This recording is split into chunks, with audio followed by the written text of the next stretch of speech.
August 2018, Shorthand Tamil Junior Grade. Get ready for the dictation. 10 seconds. 5 seconds. Start. பேரவை தலைவர் அவர்களே, இந்த விவாதத்தில் கலந்து கொண்டு நல்ல கருத்துக்களை வழங்கிய சட்டமன்ற உறுப்பினர்களுக்கு எனது நன்றியை முதற்கண் தெரிவித்துக் கொள்ளுகின்றேன். முதலாக திட்டங்கள் குறித்து சொல்லப்பட்ட கருத்துகளுக்கு நான் எனது பதிலை கூற விரும்புகின்றேன்.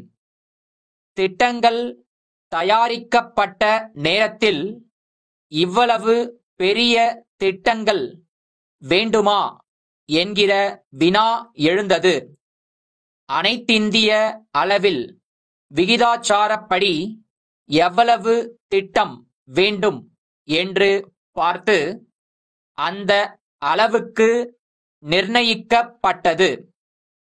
மத்திய அரசு மற்ற மாநிலங்களுக்கு எவ்வளவு கொடுக்கின்றது என்று பார்த்து அந்த அடிப்படையை மனதில் வைத்துக் கொண்டு திட்டங்களை தயாரிக்க வேண்டி இருந்தது. மத்திய அரசு எல்லா மாநிலங்களையும் கவனிக்க வேண்டியுள்ளது. நமது மாநிலத்திலேயே எல்லாவற்றையும் செலவிடுவது என்பது ஏற்கத்தக்கதல்ல. நமது மாநிலத்திற்கும் மற்ற மாநிலங்களுக்கும் மத்திய அரசு செலவு செய்கிறது. இதில் ஒரு முக்கியமான செய்தியை நாம் கவனிக்க வேண்டும். மத்திய அரசு தொழில் துறையில் நேரடியாக பல திட்டங்களை எடுத்து நிறைவேற்றிக் கொண்டிருப்பதை நாம் அனைவரும் அறிவோம். அதையும் நாம் கணக்கில் எடுத்துக்கொள்ள தவறக்கூடாது.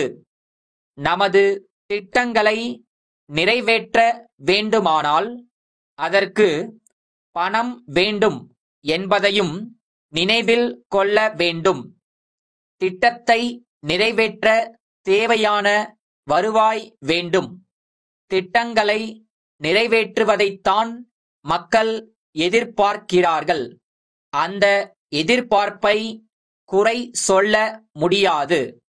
அனாவசிய செலவை தவிர்க்கலாம் என்று எளிதாக சொல்லிவிட முடியும். அனாவசிய செலவு எங்கே இருக்கிறது என்பதை கவனிக்க பல குழுக்கள் உள்ளன. மதிப்பீட்டு குழு, பொது கணக்கு குழு என்றெல்லாம் இருக்கின்றன.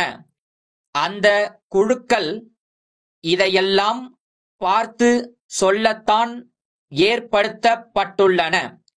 அந்த குழுக்களின் அறிக்கைகளை பெற்று அவற்றை நிறைவேற்றுவதன் வாயிலாகவே அனாவசிய செலவை குறைக்கலாம் என்று எதிர்பார்க்கப்படுகிறது. மேலும் தேவைப்படும் நிதியை வரி வசூல் மூலம்தான் பெற முடியும். நிலவரியை ஏற்றிக்கொண்டே போவதாக எல்லா கட்சிக்காரர்களும் குரல் கொடுக்கிறார்கள். மற்ற துறைகளிலும் இப்போது வரி வருமானம் அதிகமாகி உள்ளது. அதனால் பொதுவாக வருமானம் உயர்ந்திருக்கிறது. திட்டத்திற்கான வருவாய் உயர்வு பற்றிய கருத்துக்களை சொல்வதோடு இந்த விவாதத்தில் என் பேச்சை முடித்துக் கொள்கிறேன். காரைக்குடி கோபாலன் கூட்டமைப்பு, திருச்சிராப்பள்ளி கோவிந்தன் கூட்டமைப்புக்கு எழுதுகிற கடிதம். அன்புடையீர், தங்கள் கடிதம் வந்து சேர்ந்தது. தாங்கள் அந்த கடிதத்தில் குறிப்பிட்டுள்ளது போன்று சிறிது காலமாக தங்களுடன் வர்த்தக தொடர்பு இல்லாதது எங்களுக்கும் வருத்தத்தை அளிக்கிறது. இதற்கு தங்களிடம் காண்கின்ற எந்த குறைபாடும் காரணமல்ல என்பதை முதலில் தெரிவித்துக் கொள்ள விரும்புகிறோம். தங்களுடைய சரக்குகள் எங்கள் பகுதியில் அதிகமாக விற்பனை ஆகாமல் தேங்கி விடுவதால் மேற்கொண்டு அது போன்ற சரக்குகளை வாங்கி வைப்பதில் உள்ள சிரமத்தினால் நாங்கள் பிற நிறுவனங்களின் சரக்குகளை வாங்கி வைக்கிறோம்.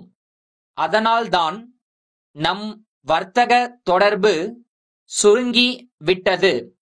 தாங்கள் பல புதிய சரக்குகளை தயாரித்திருப்பதாக கூறுவதால் அவற்றை நாங்கள் வாங்கி தொடர்பை புதுப்பித்து கொள்ளலாமென கருதுகிறோம்.